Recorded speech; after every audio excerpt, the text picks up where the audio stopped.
What to expect when going into a UK prison for the first time. If you're considering taking an all expenses paid holiday at Her Majesty's pleasure, then I hope this video helps. Number 1, the sweat box.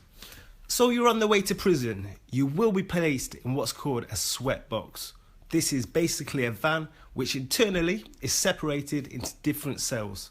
You will almost always have a window seat which will allow you to look out onto the world that you're about to leave behind. Though you're able to see out, as it's one-way glass, ain't nobody be able to see you. You will start to feel like you don't exist, and let me tell you, you better get used to this. Number 2, induction. Now, forget your first name. From the second you leave the sweat box and enter the prison, you will be referred to by your surname and you will be issued a prison number, something like PF8355. The only people to call you by your first name are the other inmates, if you tell them to and if they choose to. I myself, I got so used to being called by my surname that I just told everyone to call me by my surname.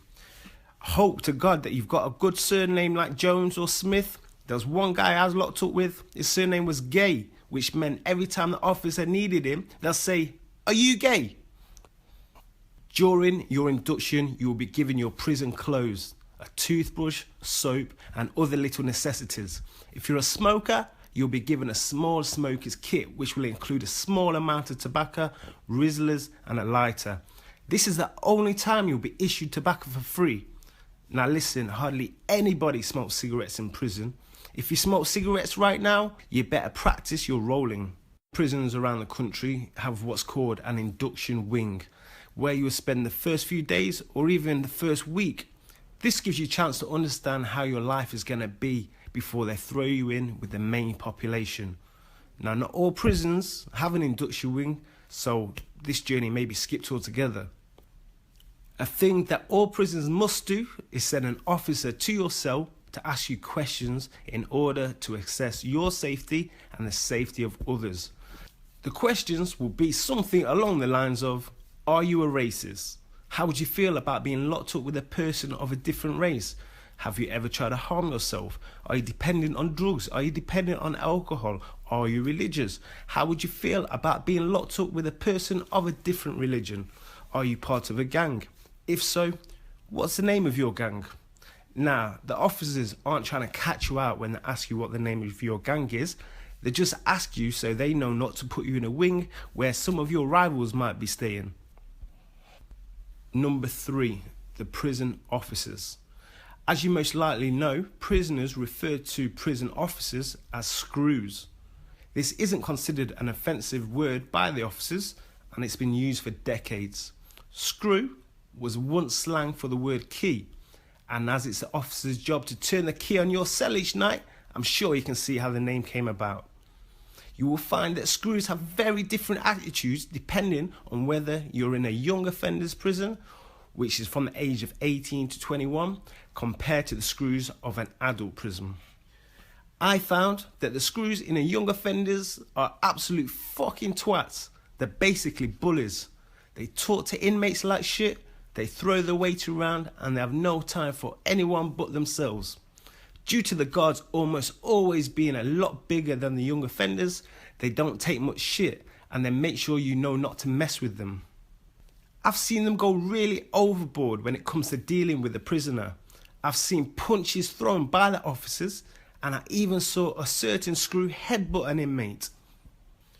Now, the screws in the adult prison, they're much more relaxed. Though some of them will always look down on each and every inmate, the officers in the adult prison tend to show a lot more respect to inmates when respect is shown to them. Whereas the screws at a young offender see the inmates as annoying little shits, the screws at an adult prison see the inmates as just a person who made a mistake. That was my personal take on it anyway. Then again, now I think about it, it may have something to do with the fact that most adult prisoners tower over the guards. Either way, watch out for the screws at the young offenders. Number 4, the prisoners. Now, you may have an idea of what prisoners look like from watching movies. You probably imagine the inmates to all look like huge bodybuilders with bullet holes all over their bodies and scars all over their face. Now, this is totally not true. Although you will come across a few inmates who match that description, the majority of prisoners just look like everyday people. It's important to remember that all prisoners are human. Nearly all inmates have parents who love them, or a partner, or kids, or friends, or other people on the outside who care for them. Although there are people such as murderers, rapists, paedophiles, etc., the majority of inmates are just guys who fell on hard times, made a mistake, drank too much and drove, or just did something fucking stupid. When I first went to prison, I expected to walk into the prison and know nearly everyone. Unfortunately for me, that wasn't the case. Prisons are full of people from all over the country, and you won't necessarily be put in a prison close to where you live. There are just under 150 prisons in England and Wales and over 80,000 inmates. Prisons are also so big that you could be in the same prison as 20 of your friends and you'll never see them once. Now, you will come across many drug addicts in prison, and you will be offered drugs on much more than one occasion. I personally have never touched any hard drugs, but there's honestly been times when I was in prison when I was so down that I did really consider it. I was once locked up with a successful gentleman. He was a friendly guy, he had a nice house, a nice car, a nice wife, he ran his own business, and he had everything going for him. He was serving less than a year for tax fraud or for not paying his tax or something like that. Anyway, he came in with no history of drink or drugs, but due to his life falling apart on the outside, when he finally left, he was addicted to crack. My advice is, no matter how hard it is, remember that one day it will be over. That's providing you're not serving fucking life, obviously. Now, there's a big difference between life in young offenders compared to an adult prison. The general attitude in a young offenders is that of a bad man. Every prisoner wants to prove how big and tough they are to one another. Many young offenders want to be the bad man that they see on the films. They often wear their heart on their sleeve and look for any excuse to fight. Adult prison is much different. Adults are of course much more mature, don't feel they have to prove anything, and generally just want to serve their time in peace. Of course, this can't be said for all adult prisoners, but it can be said for the majority. Number 5, the hardest part of prison. It's not the screws trying to make your life hell which is the hardest part, and it's not the fact that you have to worry about your safety from other inmates. The hardest part is being forgotten. You hear and watch the rest of the world move on without a second thought to you. As people continue living the rest of their lives, you look at the same 4 walls, surrounded by people who don't give 2 fucks about you. People have hung themselves in the same wing I have been in, and many prisoners find this to be a funny event. You can't nip to the shop to buy a Mars bar. You can't go to the cinema. You can't go for a walk in the park.